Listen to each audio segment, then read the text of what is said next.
Hey, this is Trevor Sternad from the Black Dahlia Murder here, and you're listening to the Everblack podcast. Hey, humans, Carl, this is Odorous from Guam. Going to Battle Fear Factory. This is George Corshunter Fisher. This is Gas from Double Drop. This is Wade from Our Last Enemy. Mike Nick from Suicidal Tendencies. Hey, this is Wednesday 13. This is Bruce Evans. Rex from Kill Devil Hill. This is Gary from Sepultura. You're listening to Everblack Podcast.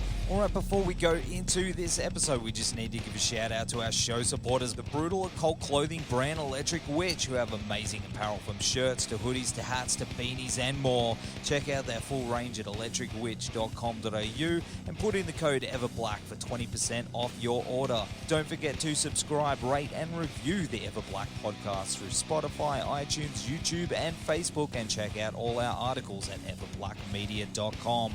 All right, on with the show.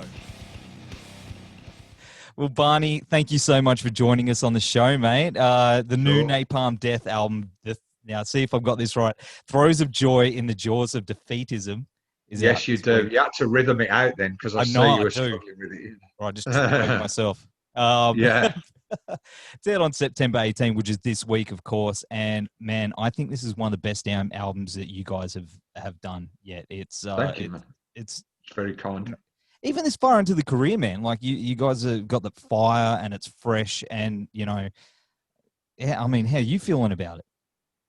Yeah, great. I mean, Apex was a similar feeling. We're a very spontaneous band. We always try and approach things that way. So try not to worry about pressures of making an album. Those expectations. About how it will be received. But it is difficult to get that thing out the back of your head where you kind of go to yourself, God, I hope people like it as much as the last album, So you're always a little bit concerned in the back of your mind. But I was getting, personally speaking, I was getting good feelings about this album. Around the same time I was when Apex came out. So it's, it feels pretty positive. The feedback so far has been along the same lines of Apex, to where, to be honest, there wasn't that much negativity about it, if any at all, So it seems as if it's going that way again, so I guess you got to be thankful for that. It's hard to be able to get that across, Absolutely. I mean, I loved Apex, like when that came out, like that was Thanks, man. my favorite albums of that year. But, on this one, tracks like Contagion, I love, Amoral, it reminds me of like Killing Joke. Yeah, Killing Joke. Yeah, well, I noticed you were tactically wearing the shirt. Yeah, but tactically, yeah. No, I'm joking. Yeah. Yeah, but I mean, it's it's still very Napalm Death.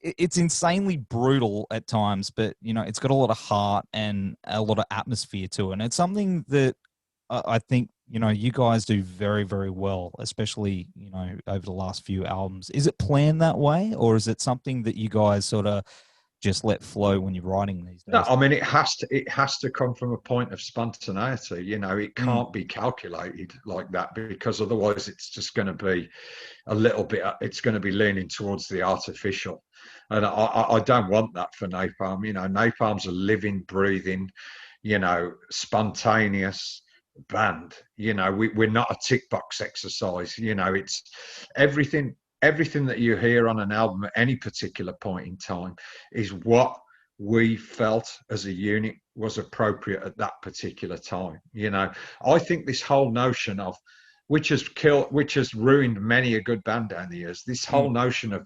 writing something tactically to suit a particular market, I just think that's a recipe for disaster. And and also from a pure motivational point of view, I just don't want to do that. I'm not motivated by that sort of stuff.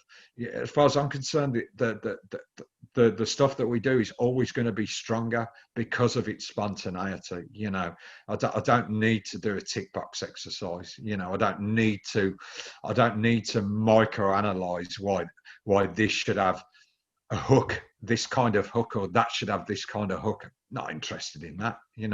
I'm interested in the whole experience, as being jumping down your throat, as an album. So, and that's the thing also, like you mentioned, it's not it's that spontaneity that you guys have pushed through all these genre changes and shifts throughout the years, especially when, in the late 90s, when it was all about the baggy pants and the backwards red caps and stuff. And you guys stuck to your guns, and you were just Napalm Death, and, pushed through all that garbage, and you're still stronger than ever these days. Sure. I mean, I wouldn't even, I try not to be, I try not to stand in judgment or be elitist about these things. I understand why things move the way they do in music, but to a point, and this probably applies to all bands, you've got to be a bit selfish when you do your music. That's actually probably one of the only reasons for selfishness that I endorse, is that when you make music, you have to be selfish about it. There may be pressures, external pressures sometimes on a band. There isn't on Napalm, but there might be to conform to certain things. But to me, again, that's a recipe for disaster. You've got to do what motivates you first and foremost. And there are not many rules for Napalm that we set for ourselves, but it's definitely whatever we do has to be abrasive and confrontational, and quite simply extreme. If it doesn't hit those 3 points, whatever we do across the spectrum of extremity, which is a lot wider, I would suggest, than sometimes people think. Yes. Whatever we do within that has to hit those 3 points.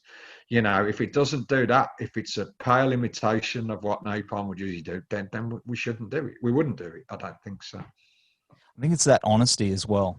You know what I mean? Like you go out of your way to make those albums that are brutal, but you're not trying to out-brutal anybody else. No, it's that sincerity. What's the point of that? Yeah. What's the point of that? That's just, I don't know. To me, it just seems like a futile pursuit to do that. But the funny thing about it is that when you do, it's so brutal. Get out of your way to do it. Can't escape that brutality tag, but no, it's all good. I mean, mate, to be honest, there's a simple way to put it. I since I've joined the band, when you first join any band, I think, as I did, it is a bit of a struggle to find the sweet spot, your direction of where you're going, definitely, but since as time has moved on, I realized that, mate, I just want to be in a noise band. That's all I ever wanted to do, and I want to make noise that doesn't sit well with people sometimes, that is very coruscating and abrasive, and can sometimes be really bloody annoying. I mean, I get a kick out of that, sometimes that, there are people that will listen to Napalm that it just annoys the hell out of them and they just turn it off. And I like that, music should inspire a whole raft of emotions. It's not one thing, it actually, I still get quite nervous and uncomfortable about the fact that, some Napalm albums have like really unbelievable amounts of good feedback, and you just kind of like, well, where's the bad stuff? It's like, it's, do you know what I mean? Does that make sense? Absolutely. I mean, in saying that, I mean, the artwork for the new albums is very confronting. Like, even for me, like, I find it very hard to look at. But I know that you guys don't just do things to get a rise out of people, and there's a hell of a lot of thought that goes in behind those things. But did you feel it was going to be a risk putting that out there into the world and ruffle a few feathers? No pun intended. No. I never felt it was a risk, but I must address one thing, and this has come up quite a lot in interviews, actually. So I sort of heard and saw a few things that people were suggesting that it endorsed animal torture, which is simply not the case. No. It's not by any stretch of the imagination. So I would explain it like this. First and foremost, if take any animal rights organization, if you see a leaflet, if you want to get people on board, if you want them to actually understand what's going on, you will use some really heinous imagery, because unless people see the truth, sometimes they don't quite believe it, however much text you throw at them, it can be hard for people to believe. So that's hopefully explains one of the reasons why it doesn't endorse animal torture. What it is, it's a visual, metaphorical, artistic statement, and whatever you use on a cover, it should be, for our purposes at least, it has to be confrontational, in that respect, which is different from just trying to just shock because it's going to get attention. It has gravity and substance to it, I think, So just to explain what it actually is, so the dove is as an internationally recognized symbol of peace and tolerance. I think most people know that. The gloved hand is obvious, which is obviously has brutalized the bird and broken its neck and so on and so forth. That's kind of a metaphor for oppression, if you want to, generally speaking. Yes. So, and it's anonymous because of the glove as well, and then. So there's a lot of negativity in the image, but the positive thing to come out of it is if you look at the blood that's on the chest, you'll see that the E symbol with a circle around it, which I'm not sure if a greater number of people know what that is, but that's actually the symbol for equality, so that's a positive, like shining out of this negative, so that's just one layer to the actual whole sort of theme of the album itself, And I totally get that. You know what I mean? And I appreciate you explaining that because I know, it's very confronting. But I get it. I do totally get that, though. I do totally get that. But as far as I'm concerned, more constructive to have that than to not have it. If that absolutely. makes sense. Yeah, absolutely. Yeah. And, I remember the first time I heard you guys was many, many years ago when I was a young lad.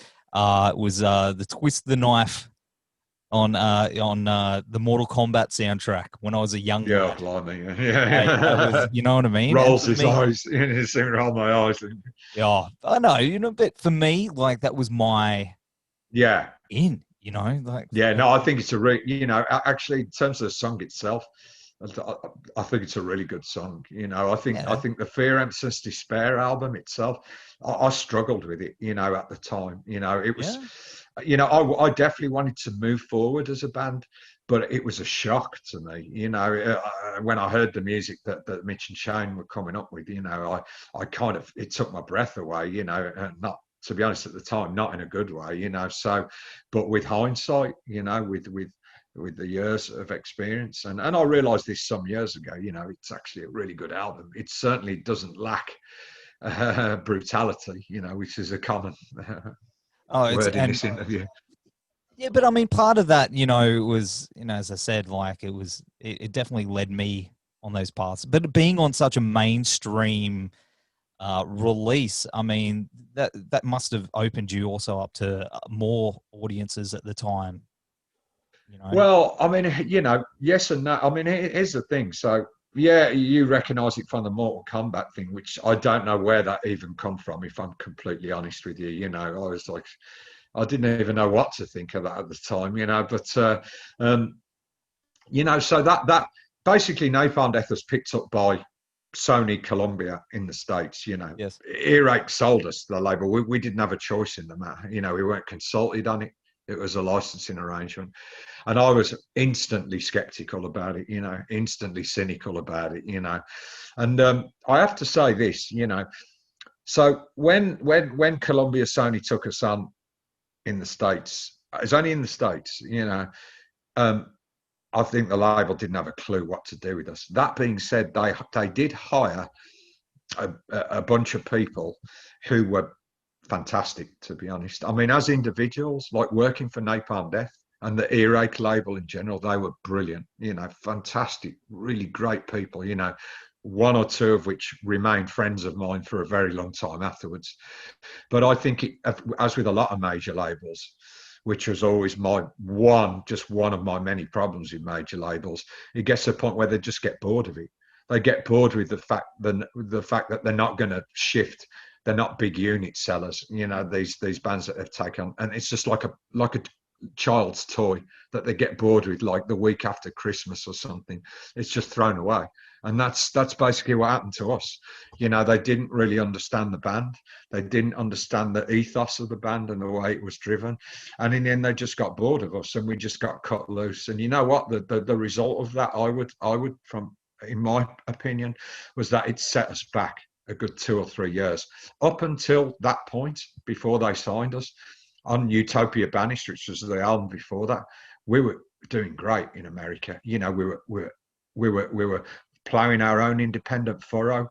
It was really doing well for us. You know, within the context of what Napalm does. You know, we weren't trying to sell ourselves on a particular angle, which is what we were speaking about earlier on. We were doing what we do as a band. You know, and it was going really well. And the whole Columbia thing, as good as it was, the Fear, Emptiness, Despair thing was a backward step in the medium to long term. It really was. You know, it took us a lot of work to get ourselves back up to speed after that. You know, so for me personally, one of the reasons why, you know, I wouldn't sign, you know, to a major label. It's just not. It's not constructive for Napalm Death. You know. So. Well, I mean, what I was saying is, it made me a fan. And it set me on the path, and I went and bought your stuff. And oh yeah, you know, no, I mean, I certainly, you know, it's not the object of the exercise for me to talk everything down, you know, because there's a lot of positive aspects come out. But overall, if you'd have been in the band yourself at the time, it was after the Fear, Emptiness, Despair thing died down a little bit. It was. Well, yeah. I mean, I must admit, I don't have. It's such a long time ago now. I don't have complete memories of everything, you know. But I do remember the feeling of like disappointment, you know, after, and I kind of, I could have told you so kind of feeling in my head. I mean, I don't revel in that kind of sort of arrogance, you know. But I did kind of think that a little bit, you know. I must admit. Well, man, you're absolutely crushing it right now. That's for sure. I mean, this new album is just phenomenal. It's just come through. I appreciate that, mate. It's a hold my beer moment. That's for sure. Right, yeah, mate. I'm going to use that one. Yeah, absolutely. It's this year we've absolutely been spoilt by you know, great releases, but this one's one of the ones where it's like, here comes Napalm, hold my beer, let's roll. Thank you, man. That's really kind. I appreciate that, man. Love it, mate. I love it. Well, Barney, it's been absolutely awesome hanging with you, and I wish you and the boys all the best. When this is all over, get your asses down here for a beer. That's for sure. Yeah, where are you, Bates? I'm on the Gold Coast. Oh, you're on the Gold Coast. I spent a lot of time in Perth because, like, one of my ex girlfriends is from there, you know, and so I did spend a bit of time in Australia, you know, while I was there, and yeah. So I've seen that bit of the coast anyway. So, did you come up to? I mean, you've been to Brisbane. That's where I saw you. Yeah, I've been to Brisbane. Yeah. Beautiful coastline. You know, it's just incredible. You know, I love it. Hey, man, maybe you should just come down here. Yeah, move down here. You're close to the beach. There you go. Yeah, sure. Mate, don't tempt me, mate. I'm such a beach nerd these days. You know, I always wanted to do it. It was, I mean, you know, I guess everybody has aspirations in life, and one of mine on a very short list was just live by the beach someday, and now I do. You know, I live just about 10 miles from Brighton, because Brighton was, I couldn't live in Brighton; it's too expensive, you know. But I moved a little further out, and it literally, when you walk outside of here, it's take my bicycle. It's a 2-minute ride down the road, and I'm right on the beach, you know. So. Oh, mate, you're living the dream. That's for sure. Yeah, mate. I wouldn't deny that. I couldn't argue with that. Yeah. That's awesome. Well, Barney, thank you so much for hanging. I believe we're going to wrap up, but yeah, mate, sure. We'll see you very soon, my friend. Yeah, will do, mate. Yeah, all the best. Thanks for this. Anytime. Thanks.